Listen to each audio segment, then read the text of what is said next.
Welcome to the Tech Egg. Don't get scrambled. Enjoy the video.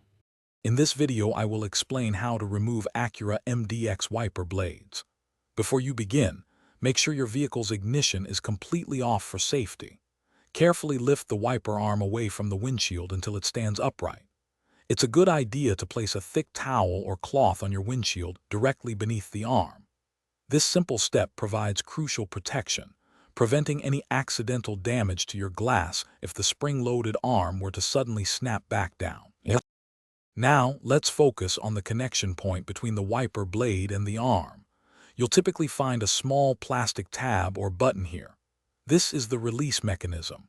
Depending on your specific blade design, you might need to gently pry open a small plastic door before you can access this tab.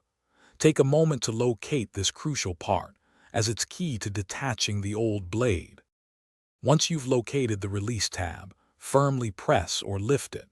While maintaining pressure on this tab, gently slide the entire wiper blade assembly downwards, away from the wiper arm's hook. It should slide off with relative ease. Remember to keep a firm grip on the wiper arm itself, as it is spring-loaded and can snap back with considerable force, potentially damaging your windshield. With the old blade removed, gently guide the bare wiper arm back down onto the protective towel on your windshield. Never let it drop freely. Now you can safely dispose of your old wiper blades. To install new blades, simply reverse these steps, ensuring the new blade clicks securely into place on the arm. Always double-check the connection before lowering the arm completely onto the glass. Thanks for watching. Consider subscribing if I helped unscramble your problems.